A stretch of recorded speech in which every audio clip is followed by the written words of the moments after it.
Eu quero conversar com vocês, e o tema que eu escolhi para compartilhar nesta tarde, eu preparei alguns slides para a gente compartilhar juntos. E como eu poderia tratar do meu testemunho de uma maneira leve, que não fosse tão pesada, porque às vezes são coisas difíceis, dolorosas, e a gente não quer que isso se torne um peso jamais, porque a minha vida é bem leve com Cristo. Eu tenho uma vida muito saudável, a minha família também. Então nós escolhemos um tema para compartilhar, e esse tema é Entre Vales e Desertos. Entre vales e desertos. Entre vales e desertos. Como é que nós vamos nos comportar no meio do vale ou no meio do deserto? Porque às vezes nós só estamos preparados para as montanhas. Nós amamos as montanhas. Amamos quando estamos no alto, no auge, quando estamos tudo ali, né? Lá em cima, no ápice total, né? Aí, quando as coisas começam a dar errado, quando as coisas começam a não acontecer, a gente costuma estar lá em cima, mas não sabe como é passar o vale, o momento baixo, o momento difícil. Então nós vamos compartilhar um pouco da palavra de Deus, da dureza do vale, das coisas difíceis que às vezes nós não temos como fugir.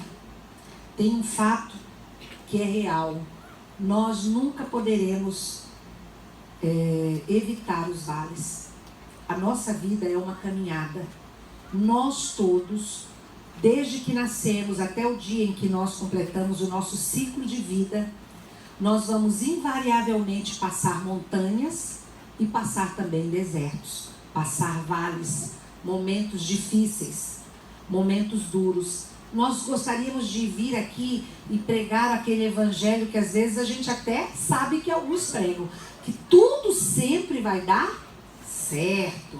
E que se você vem para a igreja, a partir do dia que você vem na igreja, nada mais dá errado. E aí nós preparamos umas pessoas que não têm firmeza em Deus, que não sabem se portar nos momentos difíceis da vida, que cambaleiam nas horas difíceis, quando deveriam estar bem firmes. Então, por isso, o Espírito de Deus preparou nessa tarde para nós pensarmos, refletirmos que a vida não é só montanhas, que a vida também tem os vales, os desertos, mas que quando nós estamos firmados em Deus, quando Deus realmente é Senhor da nossa vida, nós nunca enfrentaremos o vale e o deserto da mesma maneira. Mas sempre Deus vai fazer toda a diferença em todos os momentos difíceis que passamos. E então nós queremos começar pensando nisso, que esses vales, esses desertos são momentos de perdas, momentos de dor, momentos de humilhação. Uma pessoa perguntou para mim: pastora, qual é a pior dor? Porque um dia ela, conhecendo o meu testemunho da perda da nossa filha, que eu vou falar daqui a pouquinho, e ela disse: eu acho que não pode ter uma dor maior do que perder um filho. Eu acho que é a pior dor do mundo. E um dia Deus me deu uma resposta quando eu perguntei isso para ele: pai, qual é a pior dor do mundo? É perder um filho? Porque Deus perdeu também, né, na cruz do Calvário, o seu filho. A Bíblia diz que ele não suportou nem olhar. Ele virou o rosto para não ver o filho dele morrendo. Aí Jesus disse: pai, por que me abandonaste? Porque ele achou que o pai estava abandonando. O pai não estava aguentando vê-lo morrer ali. Então, a gente pensa isso. Então Deus me respondeu o seguinte: não existe nenhuma maneira de se medir uma dor, de dizer o que é mais ou o que é menos. A pior dor é aquela que a pessoa está enfrentando naquela hora.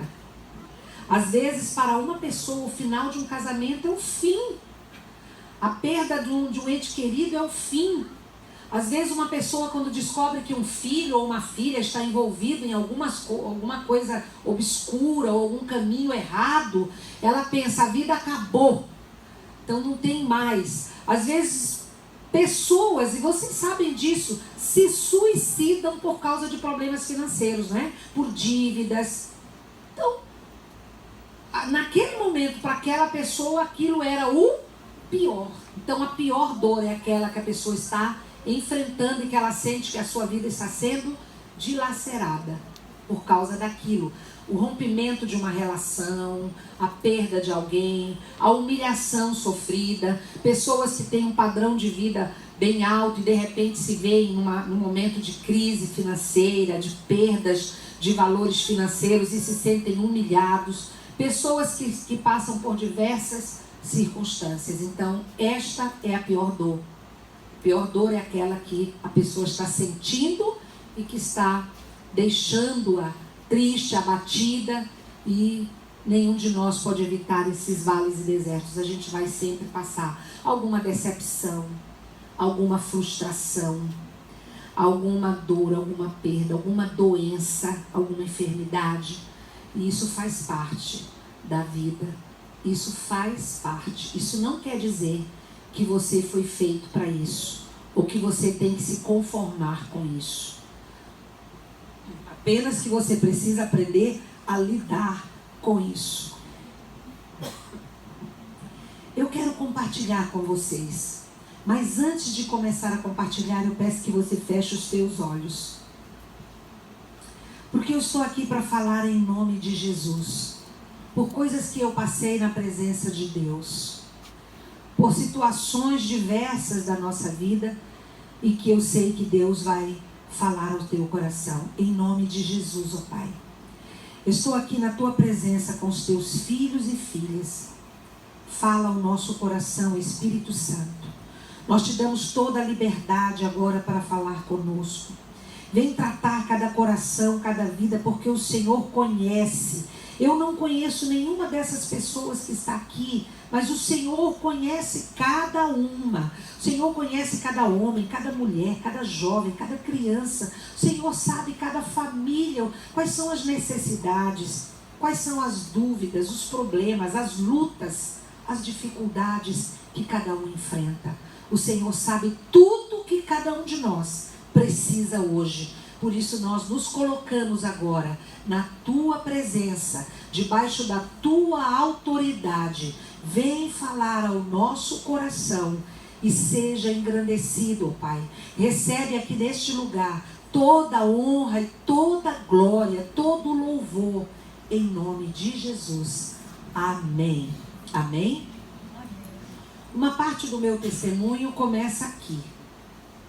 Essa moça linda nos faz lembrar um dos primeiros vales ou desertos, que a Bíblia menciona mais ou menos 8 ou 9 vales que são muito importantes, mas eu separei apenas 3 para falar.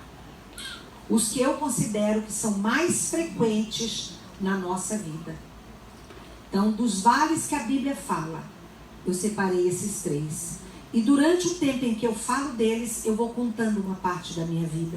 O primeiro vale, o primeiro deserto que a Bíblia fala, vale e deserto na Bíblia se confundem, são coisas muito próximas.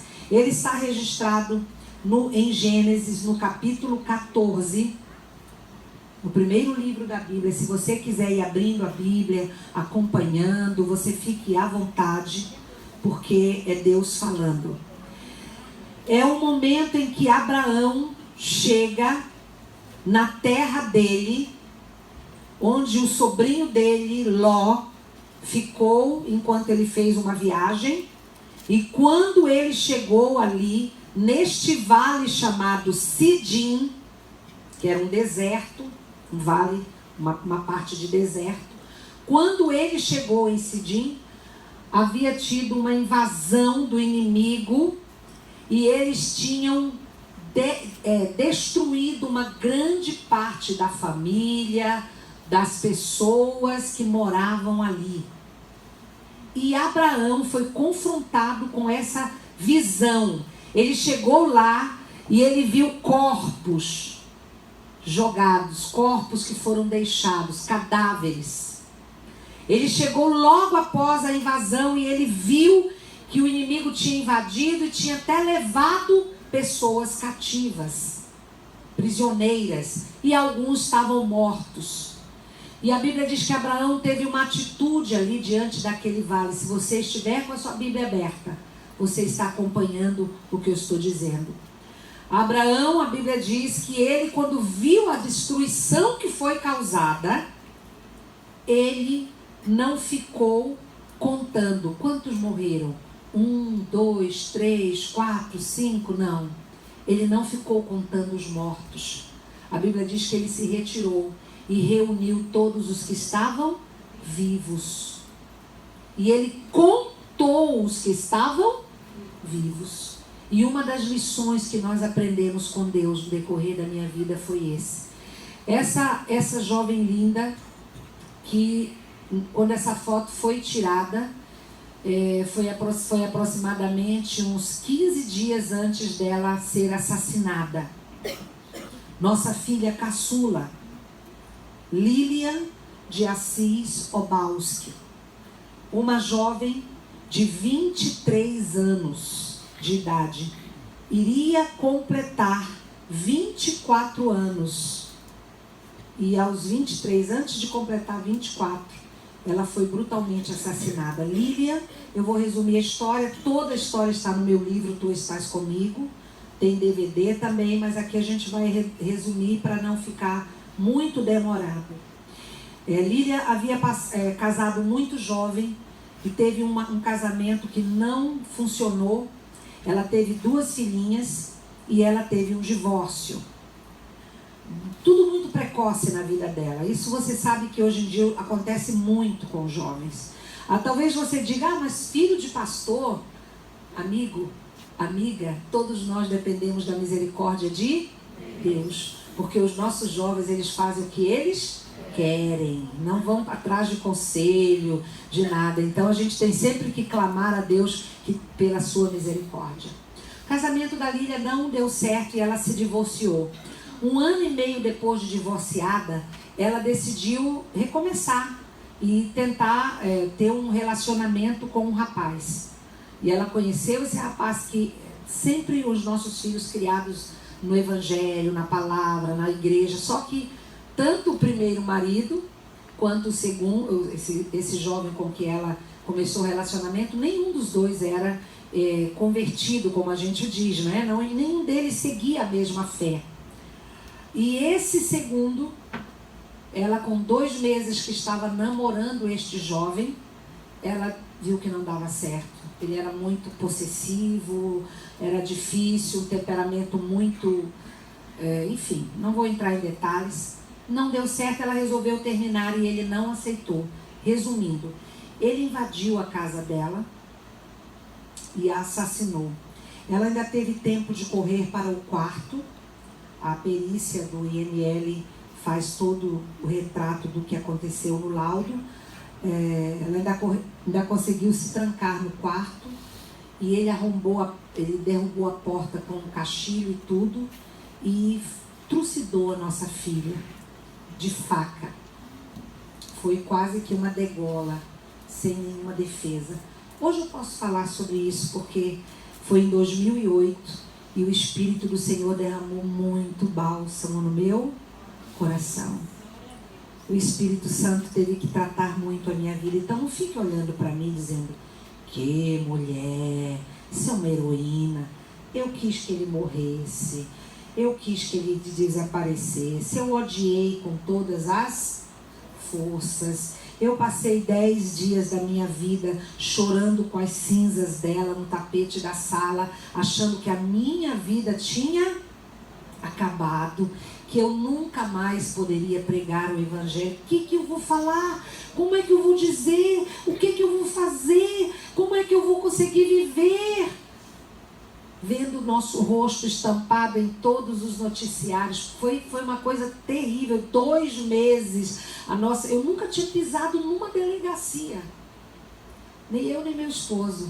E nós fomos expostos na mídia do Pará por 2 meses. Parece que não tinha outra coisa boa. Todos os noticiários de todos os canais de televisão sempre tinham que fazer aquela tragédia vir à tona, um crime passional da Aldeia do Rádio, que até hoje é conhecido como crime da Aldeia do Rádio, que era o nome do prédio onde ela morava. No dia em que eu cheguei naquele lugar para deixar as nossas netinhas, as 2 filhinhas que ela tinha, que tinham passado a tarde comigo, quando eu cheguei para entregar no prédio, cheguei naquele prédio, a babá desceu com as meninas. Quando nós entramos no carro para voltar para casa, o telefone toca. E quando eu vi babá, eu já estava desde a tarde com o meu coração muito inquieto. Quando eu vi babá, eu disse para o meu esposo: eu não quero atender, porque ela não vai me dizer uma boa notícia. Quando meu marido disse: atende logo. Quando eu atendi, ela disse: a Lília está ferida. Só que ela não quis dizer, ela já estava morta. Nós voltamos. Quando nós chegamos lá, já estava o IML, já estava, como a gente fala, o circo armado. O ex-marido dela, o meu genro, que foi casado com ela, eles tinham um relacionamento de amizade. Ele sempre cuidou bem das filhas, se tinha amizade com ela. Ele estava já lá, ele morava bem perto. A babá tinha ligado e ele foi para lá. E então, para pegar as menininhas, né, as 2 filhinhas. E quando nós chegamos ali, que eu vi o meu genro descendo a escada do prédio, eu pensava que ele ia dizer que ainda dava tempo de fazer alguma coisa, de levá-la para o hospital. Quando ele fez assim, ó, eu entendi, tudo acabado. Eu estou olhando agora para essa câmera, para essa coluna que está aqui com essa câmera, e eu lembro que é assim na garagem do prédio dela. Tinha colunas. A única coisa que todo mundo, ninguém sabia o que fazer. A coisa que eu vi foi aquela coluna na minha frente. Então eu pensei, eu vou arrebentar a minha cabeça. Eu senti uma dor tão grande dentro do meu coração, como se as minhas vísceras tivessem sido arrancadas. É uma coisa que eu não sei nem descrever. Então eu só pensei assim, eu vou quebrar minha cabeça. E quando eu fui andando para a coluna, para destruir, eu queria sentir uma dor que fosse maior do que a que eu estava sentindo. Sabe o que foi que aconteceu entre eu e aquela coluna? A presença de Deus. A misericórdia dele. Porque eu lembrei de algo que eu sempre preguei, mas que na hora de viver que a gente vê. Que eu pregava sempre: Deus é o meu refúgio e a minha fortaleza, socorro bem presente na angústia. Foi isso que eu lembrei na hora, enquanto eu desesperada corria naquela coluna. Deus é o meu refúgio, a minha fortaleza. Nunca na minha vida fortaleza e refúgio fizeram tanto sentido. Eu visualizei o que era um refúgio, um lugar que você está no meio de uma tempestade, de um trovão, de uma coisa qualquer, de uma catástrofe, e você encontra um lugar onde você se sente seguro, onde tudo vai acontecer lá fora, mas você vai estar protegido. Eu senti o que era Deus ser o nosso refúgio. Sabe, aquele lugar que não dá para explicar, que eu não consigo aqui desenhar para você, mas que existe, o lugar do refúgio. E então, ao invés de me desesperar,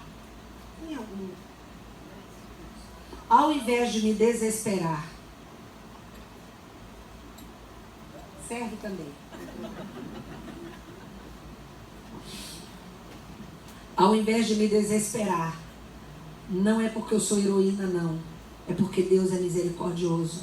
Eu me ajoelhei diante das pessoas do prédio que já estavam todas lá na garagem, aquele multidão, pessoas chegando.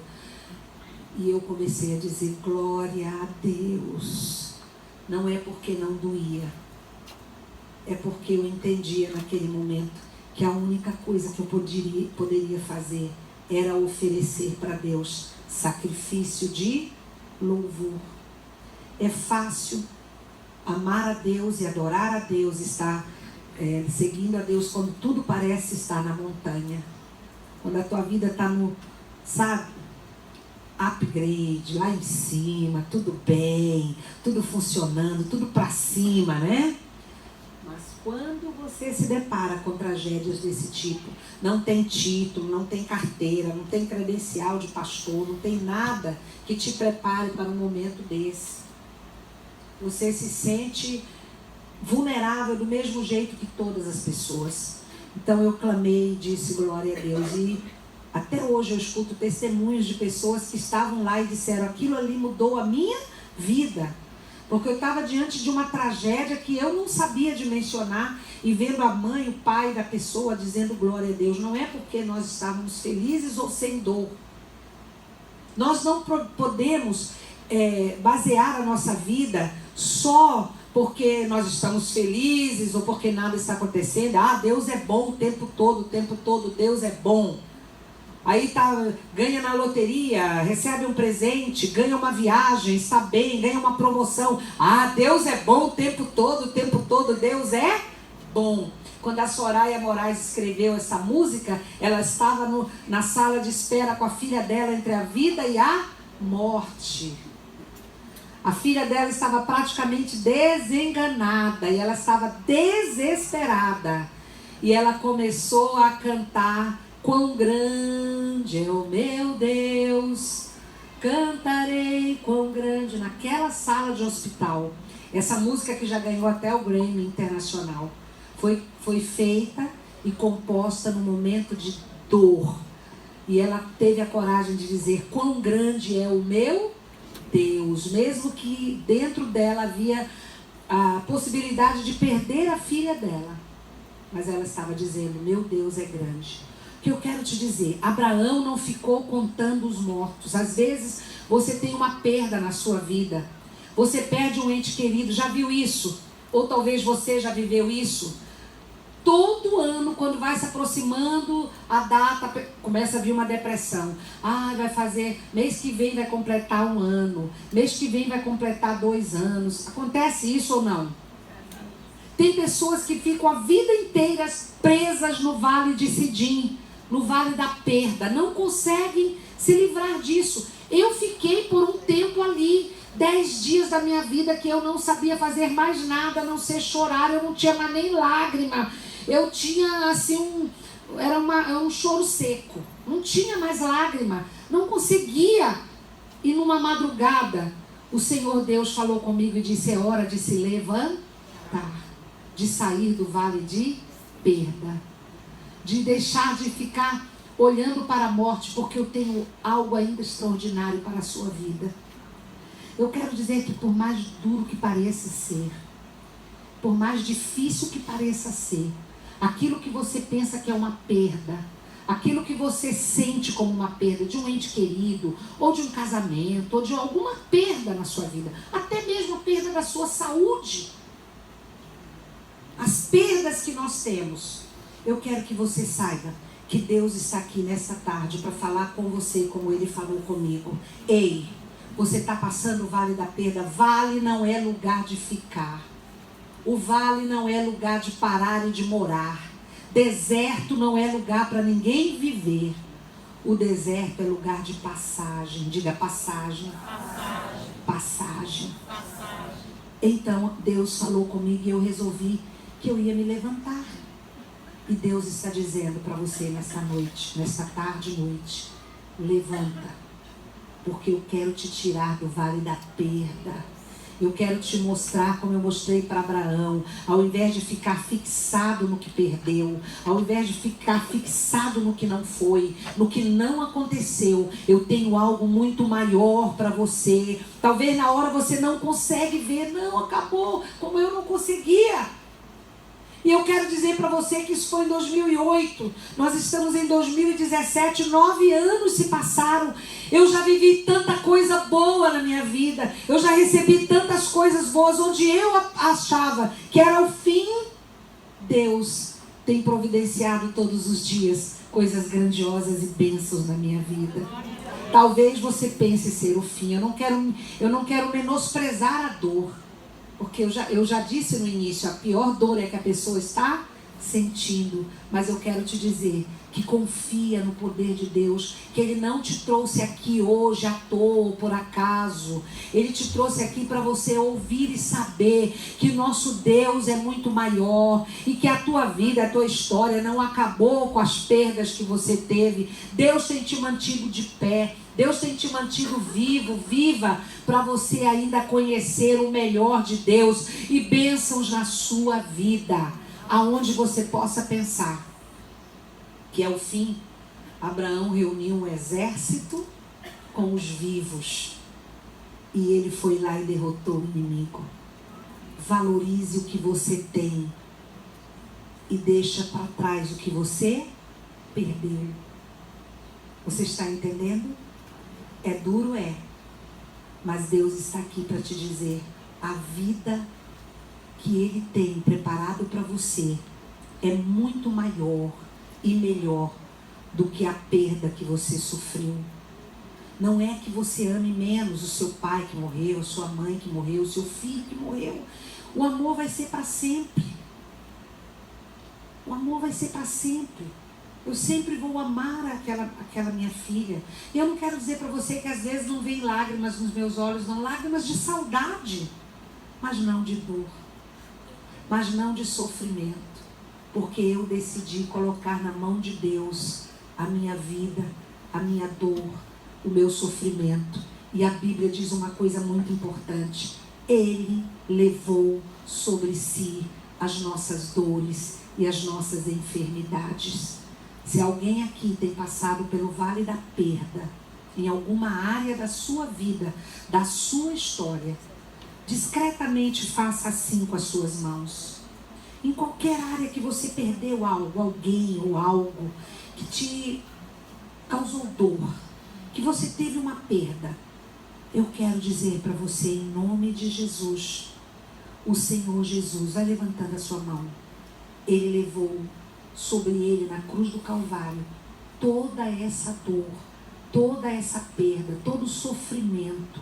Ele levou sobre o seu corpo todas as tuas dores, todo o teu sofrimento, e o castigo que nos traz a paz estava sobre ele, e pelas suas feridas nós todos somos curados em nome de Jesus.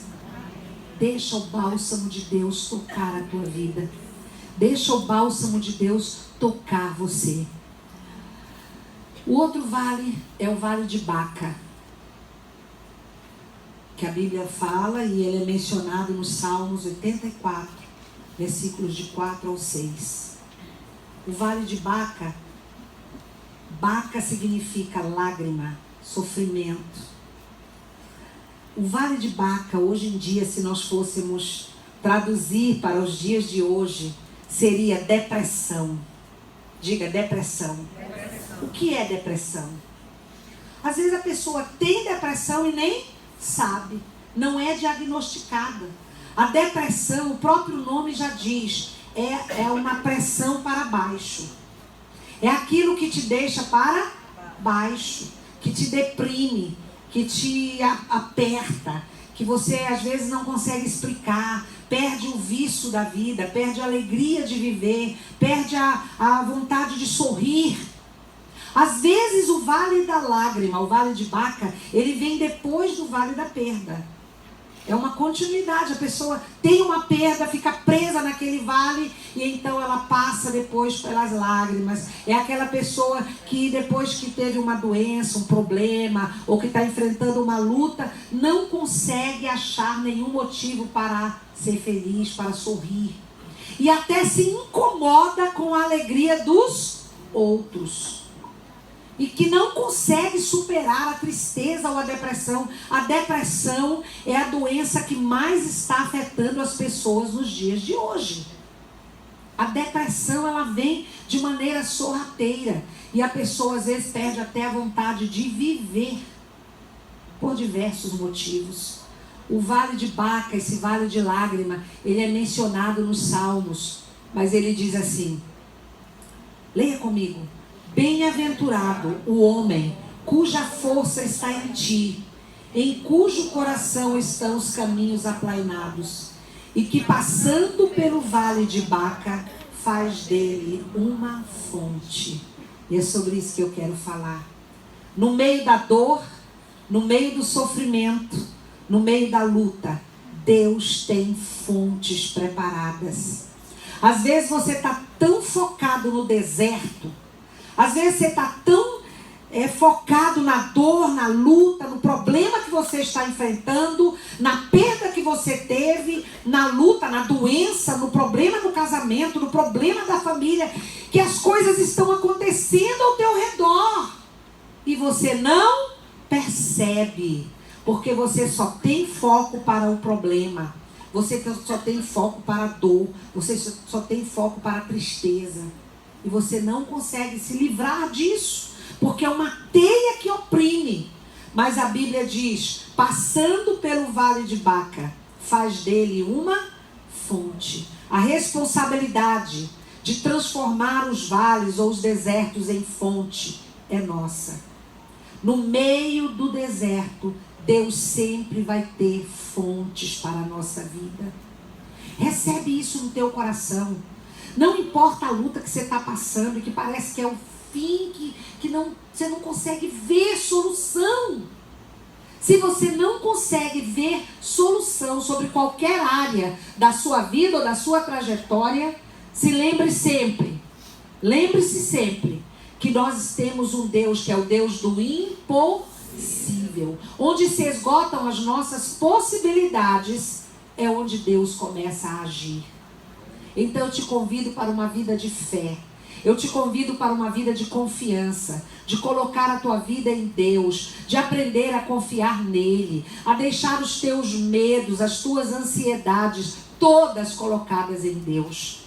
Porque Deus sempre tem fonte. Diga para a pessoa do seu lado assim, Deus tem fontes para você. Olha ao teu redor. Olha ao teu redor. Porque tem fontes para você. E o terceiro vale. Só quero compartilhar o vale de lágrima. Comecei a falar dessas coisas tão tristes, não é? E às vezes as lágrimas vêm. Mas não são as lágrimas que vieram na época. As lágrimas que vieram na época eram as lágrimas de raiva, de ódio, de desesperança. A lágrima que parecia não acabar mais. A lágrima de achar que não tinha mais esperança. Vocês já pensaram se eu tivesse desistido? Como muitos dizem, eu não quero mais viver. Não é verdade? Eu teria deixado de viver tantas coisas que Deus me deu e tem me dado. Tantas alegrias, tantas bênçãos, tanta vida.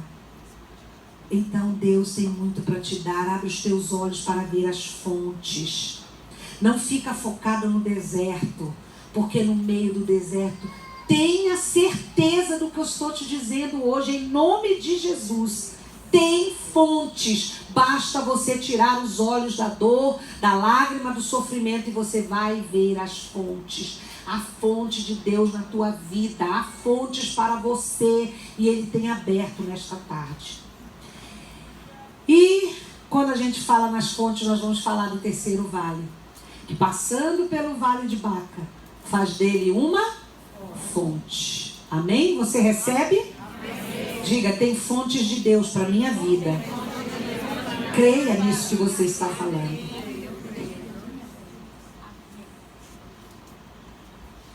E o terceiro vale. Esse eu quero parar um pouquinho. Se você, quem está me ajudando aqui pedir para colocar esse texto de Gênesis. Mas vamos primeiro ver aqui. Gerar, diga gerar. O vale da afronta. Em 2008 nós tivemos essa perda, esse terrível. 3 anos depois, todo o ódio que eu senti, toda a dor que eu passei, tudo que eu passei de ruim, de negativo, foi somatizado no meu corpo. Você sabe disso, né?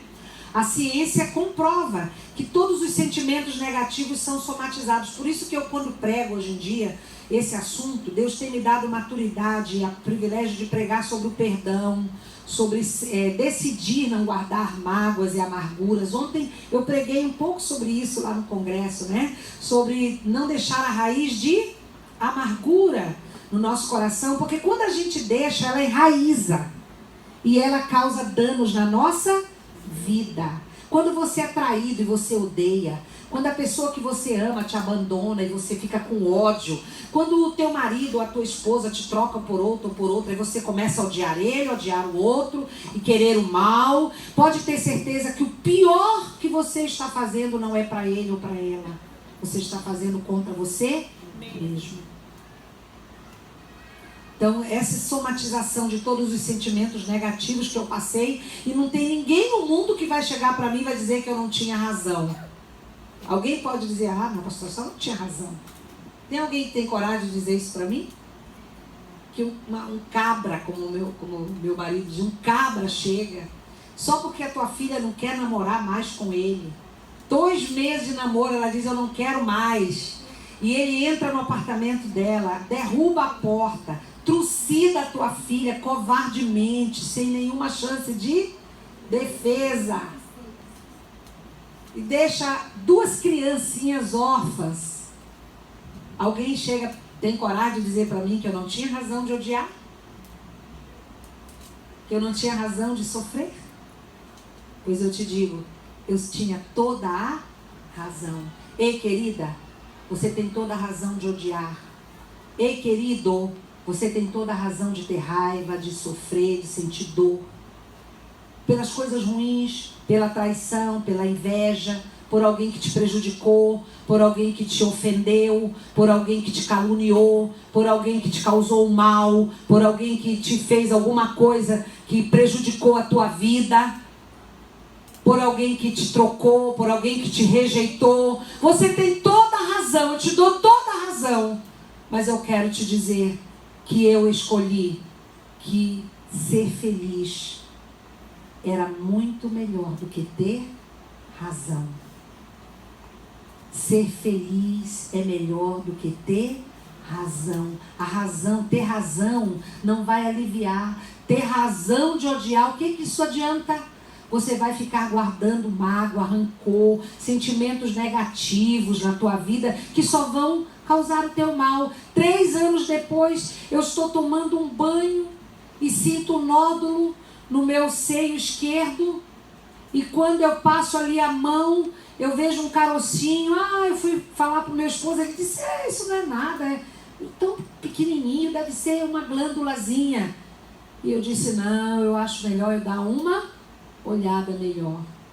Para resumir,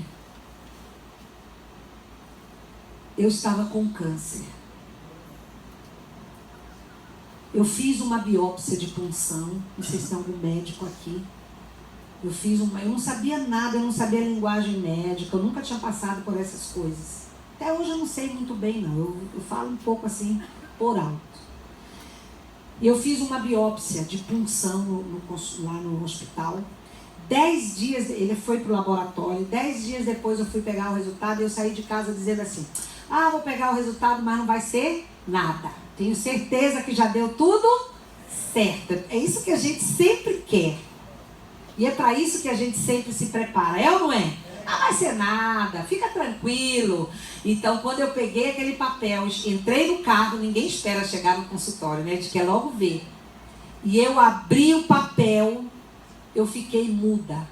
Era como se eu tivesse levado um soco no meu estômago. Sabe, como se o diabo viesse rir da minha cara. E eu quero dizer que eu pulei um pedacinho, hein? Que tá tudo isso no livro, tá bem detalhado. Isso foi em fevereiro que eu percebi o nódulo.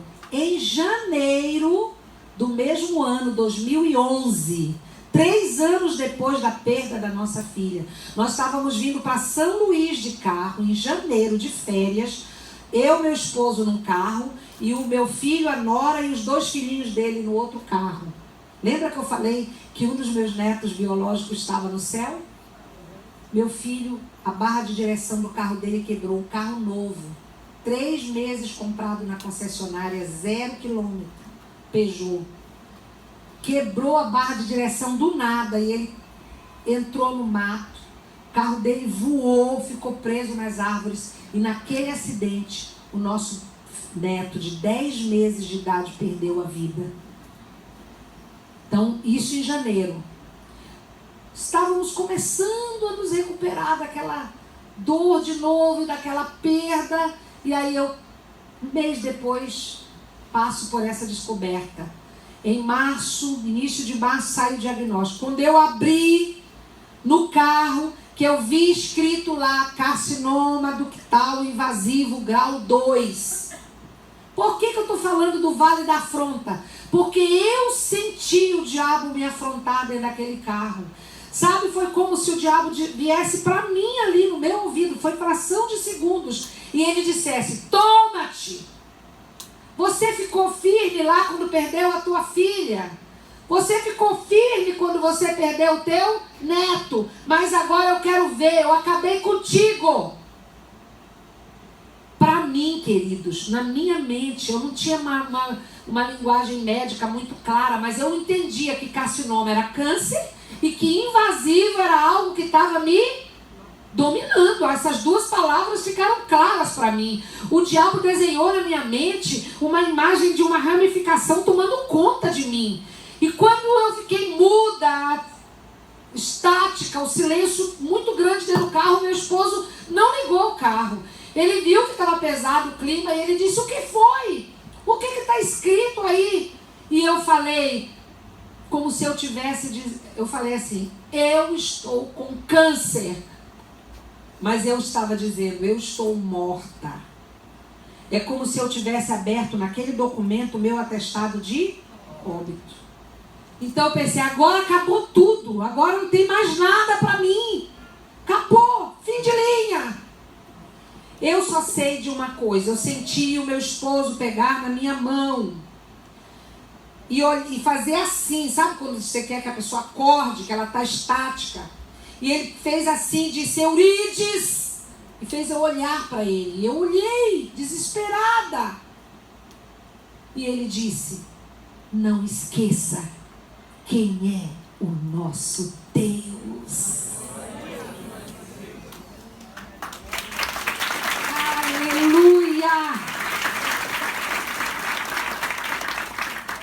Talvez esse seja o momento de você pegar na mão de alguém e dizer, não esqueça, nunca, quem é o nosso Deus.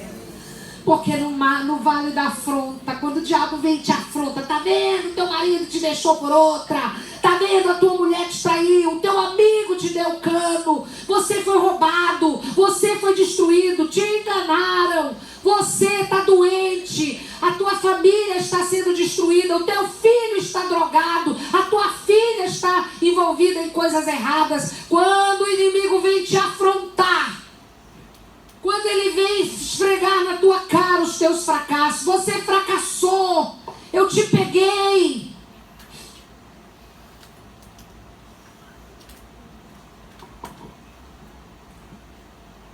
Não esqueça, quem é o nosso Deus?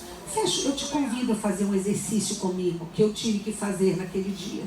Quando meu esposo disse isso, eu fechei meus olhos e por 1 minuto no máximo, mas foi 1 minuto que mudou a minha vida. Eu comecei a dizer para mim mesmo quem era o meu Deus. Não sei qual é a vivência que você tem de igreja, de Bíblia, de Deus, mas eu acho que você pode fazer isso. Durante 30 segundos, pelo menos, comece a dizer quem é Deus para você.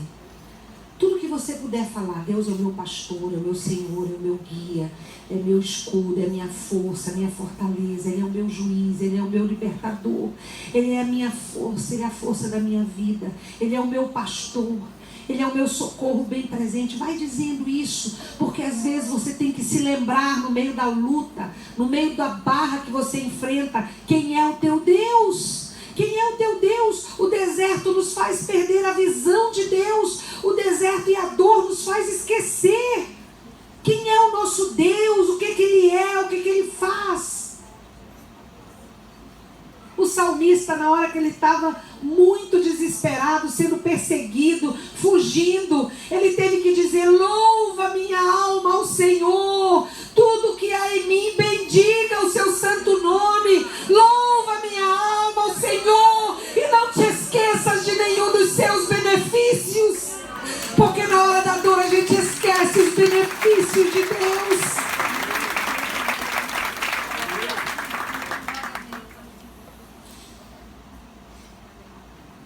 Eu te convido a viver uma vida de uma dimensão muito maior do que você tem vivido.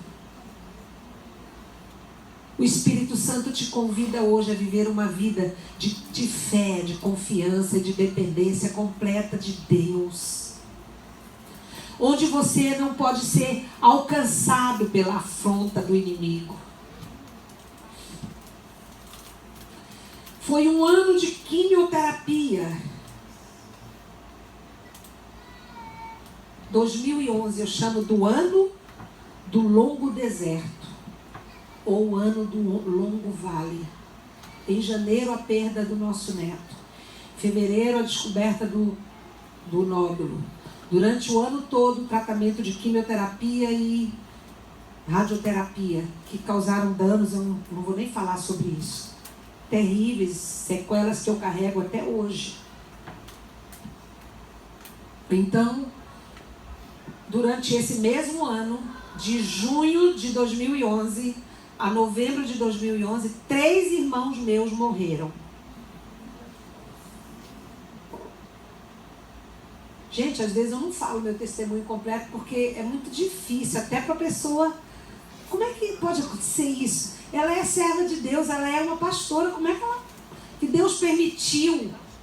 Eu só quero te dizer que em momento algum da minha vida eu perguntei por quê para Deus. Toda vez que o baque vinha, eu dizia: Deus, eu nunca vou perguntar por quê, mas eu quero que o Senhor me mostre para quê. Qual é o teu propósito nisto? Porque eu não sirvo a um Deus sádico. Eu não sirvo a um Deus que tem prazer de me ver sofrer. Então eu preciso entender o teu caminho, o teu propósito. Eu teria que ter uma conferência de 1 semana aqui para te dizer quais são os propósitos que Deus me revelou em todos os momentos da minha vida. Mas eu só quero te dizer que eu vivo para Deus e vivo mais firme do que eu era antes. Que eu vivo para Deus e não existe nada aqui neste mundo, nem fora deste mundo, nem o diabo, nem o inferno. Eu não tenho nenhum medo do capeta, do inferno, do diabo. Sabe por quê? Porque alguém me pergunta: mas a senhora não tem medo de morrer? Eu digo: não. Não tenho medo de morrer. Quando eu estava enfrentando o câncer, na primeira vez que eu tomei a quimioterapia, já tinham me avisado que provavelmente o meu cabelo ia cair, mas para uma mulher é muito duro. E eu pensei: vai cair daqui a 3, 4 meses. Na primeira quimioterapia que eu fiz, um dia eu tive uma dor de cabeça tremenda, terrível, que eu pensei que eu fosse morrer. Eu fui no hospital, fui medicada. Quando eu cheguei em casa, eu dormi, acordei no dia seguinte. O meu marido tinha saído e eu estava só. Eu levantei, achando os efeitos da quimioterapia que eu fui avisada que eu teria. Primeira dose que eu tomei. E aí eu levantei normal, e quando eu virei assim, que eu olhei, o meu cabelo tinha ficado quase todo no travesseiro. E foi uma manhã terrível. O deserto da afronta. O deserto da afronta. Quando você passa. E quando eu acordei um dia, sem nenhum fiozinho, e a pele manchada, o corpo esquálido, e eu passei pelo meu closet e eu olhei no espelho, aquela imagem tão feia, tão esquálida. O inimigo me afrontou e disse: você está horrível. Mas só que eu já tinha entendido o que é o vale da afronta. Então eu cheguei mais perto do espelho e eu olhei bem firme naquela imagem que eu vi ali. E eu olhei bem firme e disse: vai passar.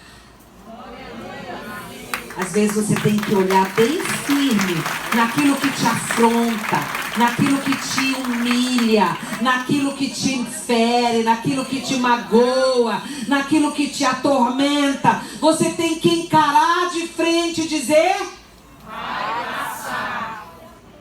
Porque eu quero te dizer que por mais que pareça difícil, vai passar. Por mais que pareça não ter fim, vai passar. Diga comigo: vale, passa.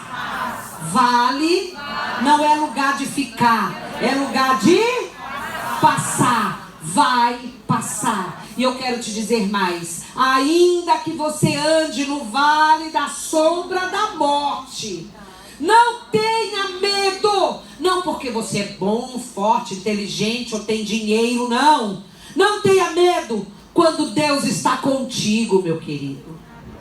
Quando me perguntam: você não tem medo de morrer? Não, não tenho medo de morrer. Eu tenho medo de viver. Aí a pessoa toma um susto.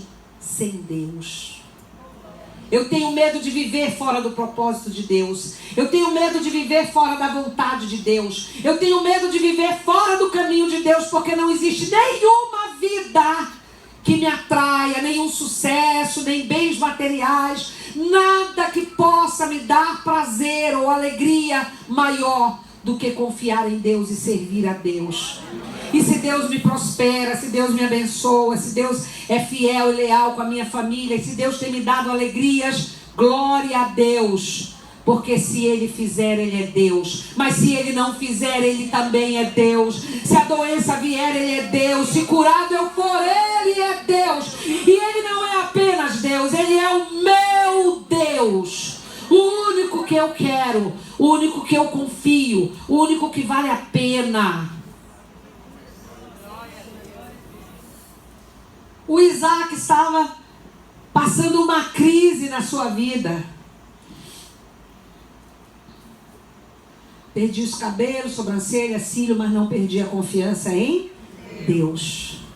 Continuei pregando, olha, carequinha, isso aí, por todo o Brasil. Não cancelei a minha agenda, ela sempre foi bastante cheia, graças a Deus. E meu marido dizia: cancela, o pessoal vai entender. Eu disse: não, o inimigo não vai me afrontar. Eu tenho Deus na minha vida, o Senhor é a minha rocha. Eu não vou baixar a cabeça para o inimigo. Sabe? Aí alguém dizia: mas pastor, e se a senhora passar mal? Às vezes eu viajava só depois de quimioterapia. Fui até para Roraima. No livro tem tudo, tem data, tem os locais. Aí as pessoas diziam: mas se a senhora passar mal e morrer? Aí eu dizia: senhora, sabe de uma coisa? Deus não precisa de uma doença para me matar. A minha vida é dele. Se Ele quiser, eu estou dormindo e não acordo. Se Ele quiser, eu estou na sala da minha casa e... Não é verdade? Deus não precisa de nenhum argumento, de nenhum pretexto para levar a minha vida, não. Se for a vontade dEle, eis-me aqui, Senhor, eu estou pronta. Mas se não for a vontade de Deus, não tem câncer, não tem inferno, não tem diabo, não tem capeta, não tem nenhuma perseguição, não tem nenhuma provação que possa me destruir. Se não for a vontade de Deus, Ele está aqui presente para te dizer isso. Viva dentro do propósito de Deus. Viva dentro da vontade de Deus. Tenha aliança com Deus. Tenha vida com Deus. Porque se você vive apavorado, com medo de tudo, com medo de perder, com medo de não sei o que, você precisa de Deus. Se você vive apavorado com a sua vida, ou insatisfeito, ou vazio, se sentindo deprimido, eu quero te dizer, tem um vazio dentro de você que só cabe Deus, que é do tamanho exato de Deus, e você precisa dele para preencher a tua vida. Se Deus for o Senhor da tua vida, eu te desafio. Eu te digo hoje com todas as letras, sem medo de errar. Não há nada que possa te destruir. Você é imbatível quando você tem Deus na tua vida. Você é imbatível. O Senhor tem a nos dizer, nós já estamos encerrando. Quero dizer para você que a gente já vai fechar. Vale de Gerar. Coloca a leitura da Bíblia.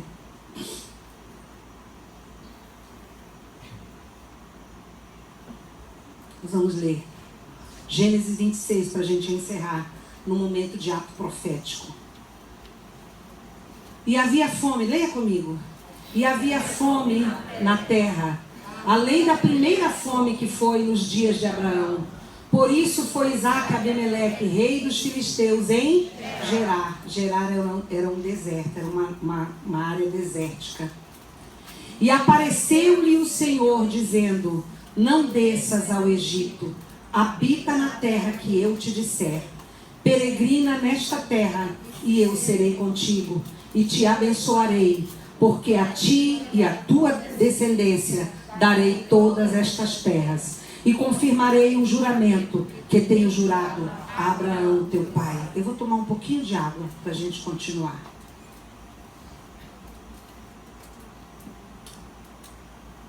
Vai recebendo aí o que Deus falou comigo e o que Deus está falando contigo nesta.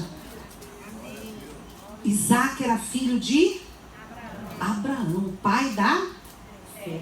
Sabe aquele guri que a gente ouve falar que o pai levou ele para a montanha e ia sacrificá-lo, e aí o anjo, sabe? É esse aí. Ele agora tem uns 40 anos, mais ou menos, 40 e poucos anos. O pai dele já morreu. Ele foi criado vendo o pai dele adorar a Deus. Ele estava, pelo menos na Bíblia se menciona, eu falo isso no meu livro, pelo menos se menciona 3 lugares da Bíblia onde Isaque, garoto, estava junto com Abraão, enquanto Abraão erguia um altar para adorar a Deus. Abraão tinha 100 anos de idade. Quem você acha que carregava a lenha? Era Abraão? Ele tinha um garoto de 13, 14 anos forte. Quem era que carregava a lenha? Isaque foi criado carregando a lenha para o altar que o pai dele erguia. Ele ficava lá, ele via o pai adorando. Ele foi amarrado num dos altares. Ele viu o milagre de Jeová Jiré acontecendo ali. Quando o pai dele ia cortando ele no meio, o Senhor congelou a mão de Abraão. E aí Abraão olhou e ele disse: pai, e o cordeiro? Que foi que Abraão respondeu? Deus proverá. Ele viu o prover de Deus. Ele cresceu vendo o milagre. Ele cresceu vendo as bênçãos. Ele cresceu vendo o pai dele firme com Deus. Mas eu quero te dizer uma coisa: Isaque é como muitos de nós. Talvez como alguns que estão aqui, quem sabe, ou não. Cada um que vai poder se julgar. Que vê o milagre acontecendo na vida da avó, na vida da esposa, do esposo. Que vê o milagre acontecendo na sua família. Que vê o milagre acontecendo na vida dos outros. Que vê Deus. Que vê, talvez todos nós aqui tenhamos a história de uma avó, de uma tia, de uma mãe que orou, que era cristã, que buscava Deus. É verdade ou não é?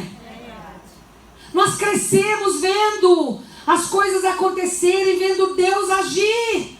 Mas Isaque não conhecia Deus pessoalmente. Israque não tinha nenhuma experiência pessoal com Deus. Quando ele passou a crise lá em Israel, a primeira coisa que ele fez foi: eu tenho que sair daqui. Eu quero dizer uma coisa para você: no meio da crise, no meio da luta, a gente quer fazer qualquer coisa para se livrar. E tem muitas pessoas que correm para macumba, que correm para bruxaria, que correm para coisas tremendas. Porque ali vai ser a solução. Alguém disse: Isaque, olha, o negócio está pegando aqui em Israel, está muito difícil. Mas eu ouvi falar que lá no Egito está legal. Lá no Egito tem provisão, lá no Egito está tudo bem. Você vai ter chance de recomeçar a sua vida lá. Você vai poder abençoar a sua vida, a sua família. Na hora a pessoa quer sair do problema, ela vai para qualquer lugar.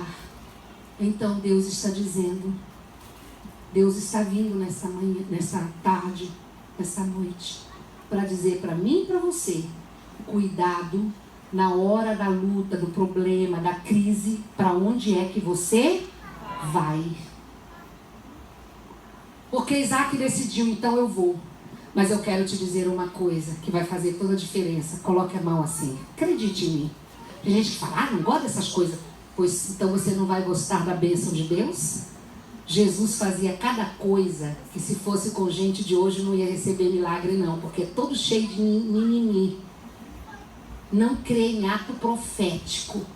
Então já pensou se tu fosses um cego e Jesus passasse cuspe no teu olho com terra? Você não ia querer, você ia ficar cego. Então, se você crê no milagre profético, faça assim com a sua mão. Antes de sair daquela crise, por mais que tivesse tudo seco ao seu redor, por mais que tivesse tudo morrendo ao seu redor, por mais que não tivesse perspectiva nenhuma mais, ele lembrou de uma coisa. Ele pegou sementes. Fecha a sua mão e diga sementes.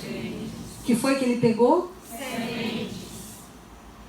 No meio de qualquer dor, de qualquer luta, de qualquer crise, de qualquer carência, lembre-se.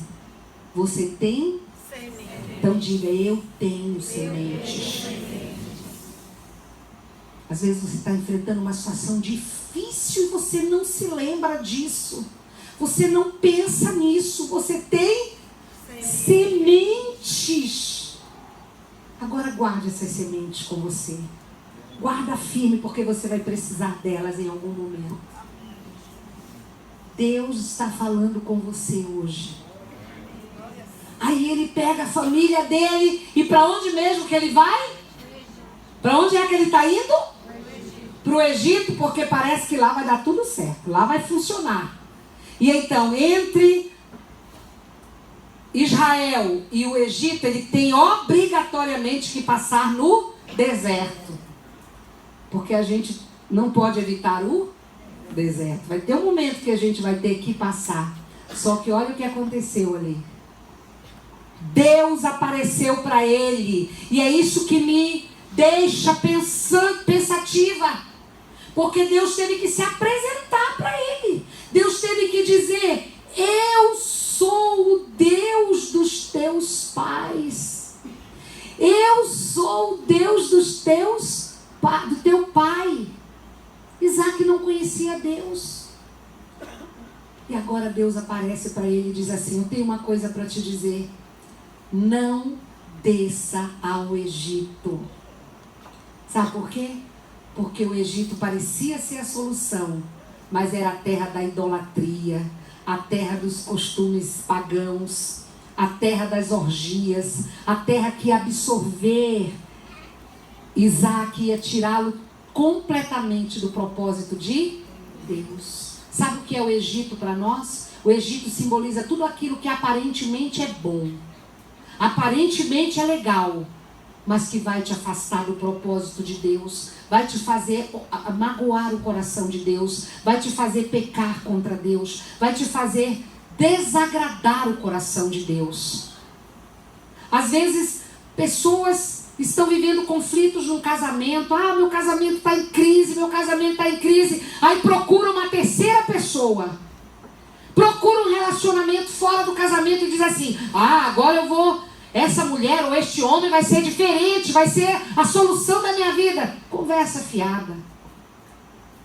Os problemas são os mesmos em qualquer relacionamento. Se nós não tivermos coragem, determinação, paciência, decisão de lutar, de continuar, de estar firme, nós vamos viver passando de relacionamento em relacionamento. Às vezes, uma promoção que parece, agora é... Eu já vi pessoas que estavam bem, Deus prosperando, às vezes trabalhando, até abençoando, servindo na igreja, ajudando, sendo líder dentro da igreja. E de repente, pastor, eu vim dar o testemunho que eu recebi uma promoção. Aparentemente pareceu uma promoção, aquela pessoa some.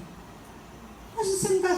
não tenho mais tempo, pastor, porque agora... Tá entendendo? Não é que eu não quero dizer que a gente tem que prosperar, não. Tenha cuidado apenas. Porque o Egito pode ser aquilo que você pensa que é muito bom, mas te afasta da presença de Deus. Você não tem mais tempo para Deus, você não tem mais tempo para orar, você não tem mais tempo para ir na igreja. Está absorvido num projeto, num trabalho, num negócio. Cuidado com o Egito. Relacionamentos errados podem ser um Egito que te amarra e que te afasta de Deus. Coisas que te atraem como se fosse o bom para você, mas que não são. Às vezes negócios escusos que você vai ter lucro, mas que é falcatrua, que não é bom para a tua vida. Você está entendendo? Deus está dizendo a cada um de nós nessa tarde: não desça para o Egito. Tenha cuidado com aquilo que quer te trazer, te tirar da presença de Deus, do propósito de Deus. Cuidado. E a proposta de Deus foi, leia comigo: fica na terra que eu te disser. O que Deus está dizendo, e para mim e para você, ele falou para Isaac, mas ele fala para mim: Eurides, fica dentro do meu propósito. Fica firme na minha presença. Ei, eu não sei o teu nome. Como é o teu nome mesmo? Queiroz. Queiroz, fica firme com Deus. Tenha coragem de se firmar com Deus, porque Deus quer fazer uma aliança com você. Deus tem, preste atenção, 4 promessas para a tua vida nessa tarde. Deus tem 4 promessas. Se você nesta tarde ouvir a voz de Deus e receber de Deus o que Deus tem falado aqui, se isso entrou no teu coração e se você pode crer, essas promessas são para a tua vida. Se você decidir fazer de Deus o Senhor da tua vida, se você decidir que você quer viver com Deus e quer ficar dentro do propósito de Deus, pois Deus vem hoje aqui para falar contigo que Ele falou comigo e eu estou vivendo essa realidade. Olha ali comigo, vamos lá. Fica, né? Não, pode deixar o texto. Fica nesta terra, a primeira promessa. Eu serei contigo. Sabe qual é essa promessa? A presença de Deus. Quando você decide ficar dentro do propósito de Deus, Ele está contigo, Ele está presente na tua vida, Ele vai fazer toda a diferença. Eu já falei aqui que entre eu e aquela coluna onde eu podia me arrebentar, estava a presença de Deus. A presença de Deus vai fazer sempre toda a diferença. E se você decide, pode ter certeza, viu? Deus está contigo. Diga comigo: presença de Deus. Você quer essa promessa para você? Então levante a sua mão e faça assim: presença de Deus. Eu quero a presença de Deus. Então recebe essa promessa: eu serei contigo. Eu serei contigo no vale, eu serei contigo na montanha, eu serei contigo em todos os teus caminhos. Quando tu passares pela dor, eu estou contigo. Quando tu passares pelas vitórias, pelas alegrias, eu estou contigo, assim diz o Senhor. Ele é o teu Pai, o teu Senhor. Ele nunca te abandonará, ainda que haja a possibilidade de você ser abandonado por alguém que te amamentou, mas Deus, sobretudo, jamais te abandonará, jamais se esquecerá de você. Recebe essa promessa na sua vida. Quantos podem receber? Diga: presença de Deus, presença de Deus, presença de Deus. Tá bom já? Ou você quer mais uma? Porque Deus tem muito mais para a tua vida. Deus disse: ei, Isaac, vem cá, eu quero falar baixinho com você. Se você puder crer, Isaac. Talvez você se afastou. Depois que teu pai morreu, você me deixou de canto. Mas eu nunca te esqueci, eu nunca desisti de você. Se você quiser fazer uma aliança comigo e viver na minha presença, viver no caminho que eu te disser, no caminho de obediência à minha vontade, à minha palavra, eu te digo, Isaac, eu serei contigo. Presença de Deus. Diga: presença de Deus. A segunda promessa: eu te abençoarei. Eu te abençoarei. Eu não sei se você sabe dimensionar o que é bênção. A palavra bênção em hebraico, ela significa se curvar diante. A gente usa a palavra até de maneira errada, de maneira de chacota e brincadeira. Eu sou contra. Tá doendo o pé, tá esfolando o pé no sapato, a pessoa: ai, esse sapato é uma benção. Criança tá quebrando tudo, esse menino é uma benção, né? Usa a bênção errado, porque bênção em hebraico quer dizer se inclinar diante, se curvar diante. É isso que quer dizer. Sabe o que Deus está dizendo quando Ele diz: eu te abençoarei? Ei, abre o teu coração. Recebe, porque o povo sofre porque não conhece a palavra de Deus. Quando Deus diz: eu te abençoarei, ei, você tem noção do que é que Deus está dizendo? Eu vou me inclinar para você. A gente se inclina diante de quem a gente respeita. As pessoas se inclinavam diante dos reis. As pessoas se inclinavam diante das majestades em sinal de respeito. E é isso que é abençoar. Se abençoar, traduzido numa linguagem mais popular, é valorizar. A gente só se inclina diante de quem a gente valoriza. Pois Deus está dizendo: se você quiser nesta tarde viver dentro do meu propósito, eu vou te mostrar. Ei, Deus está chamando o teu nome. Está dizendo: ei, você, Isaac, você, Eurides, você... Como é o teu nome? Ele sabe o teu nome. Ele está dizendo: ei, você aí, eu vou te mostrar. Eu vou me inclinar para você. Deus quer se inclinar para você. Deus quer te atribuir valor. Deus quer te abençoar. Deus quer te dar aquilo que você às vezes não tem conquistado lá fora, o valor pessoal. Deus te valoriza, Deus te ama, Deus te honra. Valorizar é honrar. Deus está dizendo: eu vou honrar a tua vida. Ontem eu peguei sobre tripla honra. Deus vai abençoar a tua vida pessoal, a tua vida familiar, a tua vida social, pública, a tua vida profissional. Quando você decide viver para Deus, Ele se inclina sobre você. Você quer essa promessa? Então levante a sua mão assim, ó. Qual é a primeira? Presença de Deus. Qual é a segunda? Bênção de Deus. Vamos lá. Presença de Deus e bênção de Deus. Você quer? Então faça assim: eu tomo posse. A presença de Deus e a bênção de Deus. Mas ainda tem mais, ainda tem mais. Diga para a pessoa ao seu lado: calma aí que ainda tem mais um pouquinho. Aguenta mais um pouco. E Ele diz: a ti, tá lendo ali? É Bíblia, querido. Sabe aquela palavra que enfrentou terremotos, enchentes, que foi enterrada, soterrada, que fizeram tudo para destruir e não conseguiram? Aquela palavra que chegou hoje aqui, porque Deus preservou para ela chegar para mim e para você. É essa palavra aí, não é a palavra da pastora Eurides, não. É a palavra de Deus. E Ele está dizendo: a ti, o que mais? E a tua, eu, o quê?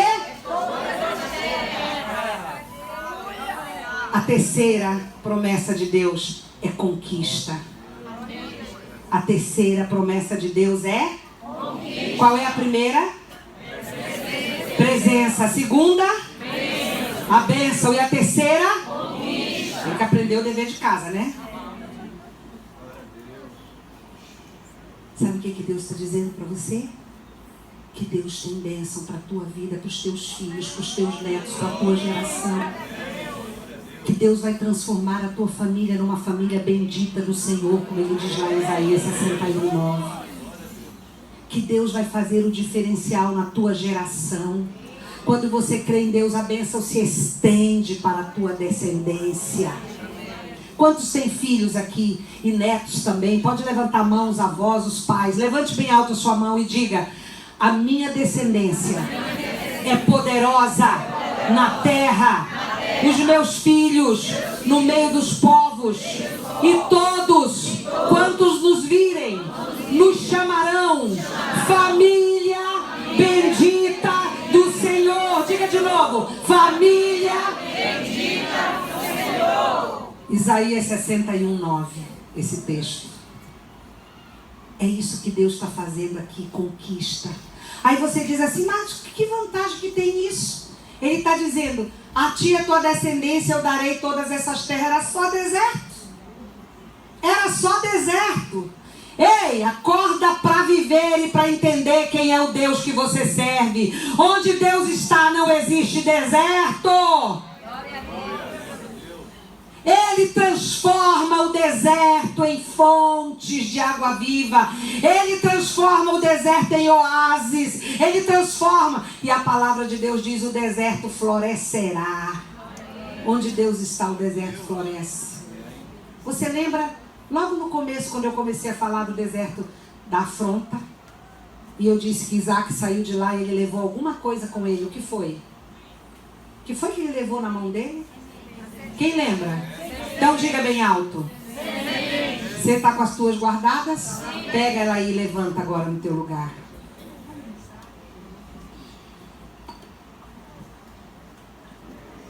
Levanta, fica de pé.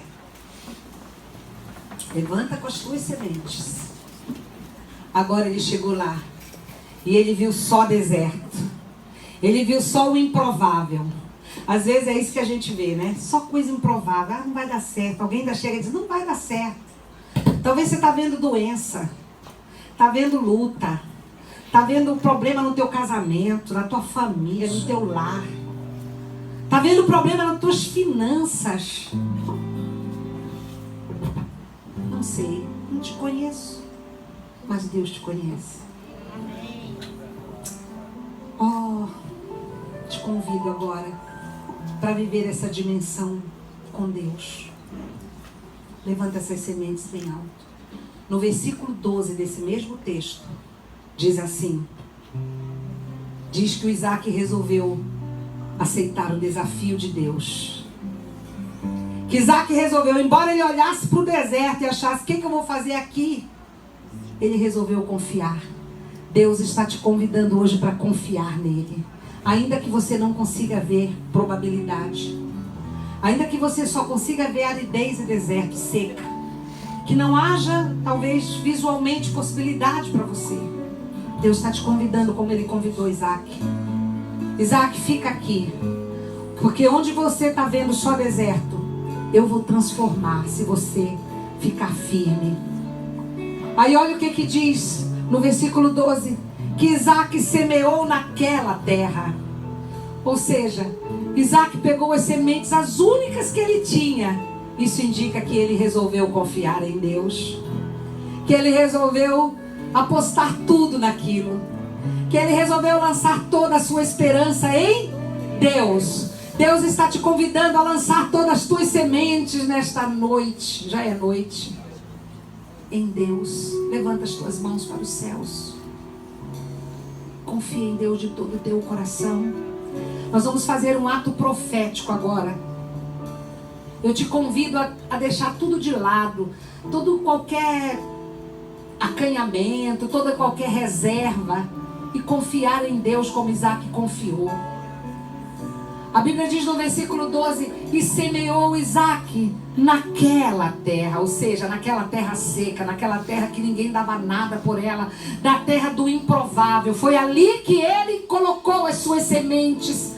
Você vai levantar as mãos e enquanto nós vamos profetizar, você vai fazer uma volta de 360 graus, como se você estivesse semeando.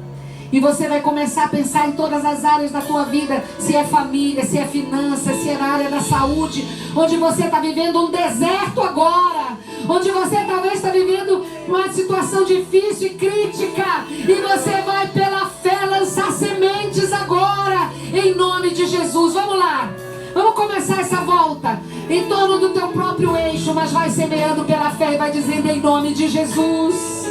Eu estou semeando no meio deste deserto, porque eu estou colocando a minha confiança em Deus. Eu creio que Deus já está agindo sobre a minha vida, sobre a minha família. Eu sei que Deus está agindo na vida da minha filha, naquele hospital, da minha neta. Eu creio, em nome de Jesus. Semeia. Você semeou? Agora levanta as tuas mãos, porque eu quero te dizer o resultado disso. A Bíblia diz que ele colheu para cada semente 100 por 1. A isso se chama prosperidade. Chama. Faz assim com a sua mão. Prosperidade. Sabe que todo mundo quer. Prosperidade é muito mais do que riqueza. Tem gente que é rico e é miserável. Prosperidade é muito mais do que riqueza. Prosperidade é a ausência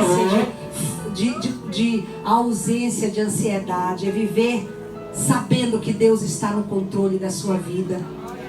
Deus está te convidando para isso. Você está recebendo aí? Glória a Deus. Isso é só para quem crê, viu? Para quem é incrédulo vai sair do mesmo jeito hoje aqui. Mas se você crê, a tua vida está sendo transformada nesta hora. Porque de pé você vai receber a quarta promessa. A primeira é a presença, a segunda é a bênção, a terceira é a prosperidade, a conquista. E a quarta, para encerrar, eu confirmarei o juramento, ou na minha Bíblia, a aliança que eu fiz com o teu pai. Sabe qual é a quarta promessa? Eu vou confirmar a minha aliança contigo. Diga comigo, aliança. Aliança. Aliança com Deus. Deus quer confirmar uma aliança com você nesta noite. Deus quer ser o Deus da tua vida. Ele quer ser o Senhor da tua família, da tua história. Talvez você já viveu muitas coisas lá no mundo. Talvez você já viveu muitas coisas fora do propósito de Deus, como Isaac também viveu. Mas hoje Deus convidou: vem, Isaac, se tu quiseres, eu vou mudar o teu deserto, eu vou mudar a tua história, eu vou mudar todas as circunstâncias da tua vida, e tu vai ser tão abençoado que essa bênção vai transbordar para a tua descendência, para os teus netos, para toda a tua descendência, a tua geração. Talvez você nunca fez uma decisão pessoal com Deus. Talvez você até venha aqui, gosta dos cultos, gosta dos louvores, mas você já fez uma aliança com Deus? Você já disse com todas as letras para Ele: Senhor, é ao Senhor que eu quero servir. Eu não quero ter aliança com outra pessoa ou outro Deus, a não ser com o Senhor, Deus Todo-Poderoso, o Deus Jeová soberano, o Senhor da minha vida. Abraão não podia fazer essa aliança por Isaac. Só Isaac podia fazer. E agora, Isaac não carrega mais lenha para o altar do pai dele. A Bíblia diz que ele ergueu um altar ele mesmo e ele adorou a Deus. Você quer erguer um altar hoje, você mesmo adorar a Deus? Tem alguém nesta noite aqui que quer dizer: eu quero fazer uma aliança com Deus, eu já não fiz, eu quero fazer hoje. Tem gente que não gosta de vir na frente, não tem problema. Mas se você quiser no teu coração, se você quiser vir aqui na frente e declarar: eu quero, pastor, eu entendi, e eu não quero viver outra vida a não ser na presença de Deus. Eu quero confiar em Deus, eu quero responder a esse convite de Deus. Não existe nenhum deserto que eu passei, nenhuma dor que eu enfrentei, que possa superar a alegria que eu sinto todos os dias quando eu estou na presença do meu Deus. Que possa se comparar à alegria de servir a Deus, de ver a minha família crescendo firme em Deus. Deus é o nosso refúgio e a nossa fortaleza. Se você quiser entregar a sua vida para Jesus nesta noite, você pode levantar a sua mão onde você estiver, ou colocar a sua mão no seu coração, porque Deus está te vendo, Deus está sabendo. Deus não quer ser o Senhor da tua mãe, do teu pai, Ele quer ser o teu Senhor. Ele não quer ser o Deus da tua avó, do teu marido ou da tua esposa apenas, Ele quer ser o teu Deus. Ele quer ser o Senhor da tua vida. Pastor Bruno, pode ministrar. Minha fé não está firmada nas coisas que podes fazer. Aleluia, Senhor, vem nesta hora, Pai, sobre cada família, hoje. O Senhor é Deus de milagres. Se alguém está enfrentando um deserto, uma situação difícil, uma doença, um mal na sua vida, meu Deus, o Senhor sabe. Em nome de Jesus, vai agora em cada lar, em cada vida. Visita, Senhor, o lar e a vida de cada pessoa que está aqui. Em nome de Jesus, opera um milagre, ó Deus. Vem fortalecer. Se tem alguém enfermo aqui, doente aqui, recebe em nome de Jesus. Recebe a cura, recebe a cura de Deus, recebe a bênção de Deus na tua vida. Em nome de Jesus, abençoa o casamento, a família, os filhos, abençoa o emprego, abençoa o negócio, o comércio, abençoa, abre a porta do emprego, da prosperidade. Em nome de Jesus, em nome de Jesus, que a tua presença, que a tua bênção, que a tua conquista, que a tua prosperidade e que a tua aliança sejam firmadas na vida da tua igreja. Em nome de Jesus, recebe, recebe, recebe de Deus, recebe de Deus, recebe a presença de Deus, recebe a bênção de Deus, recebe a prosperidade de Deus, recebe a aliança de Deus na tua vida. Ele é Deus, mas se não der, continua sendo Deus. Diga, eu não adoro pelo que Ele faz, eu adoro pelo que Ele é. Mas o que houver, sempre será Deus. Sempre será o teu Deus. Ele sempre será o teu Deus. Ele nunca te abandonará. Nem na hora da dor, nem na hora da vitória. Ele sempre estará com você, nos vales e nas montanhas. Ele sempre estará presente na tua vida, no vale ou na montanha, em qualquer circunstância, para sempre, em todo momento. Ele é o teu Deus. Levante as mãos bem alto. Deixa a graça de Deus encher a tua vida e a tua família. Tem milagre entrando na tua casa hoje. Tem milagre entrando na tua família hoje. Tem milagre acontecendo nos teus filhos, no teu casamento, na tua vida financeira. Vai recebendo, na autoridade do nome de Jesus. Vai recebendo a bênção, a presença, a prosperidade, a vitória.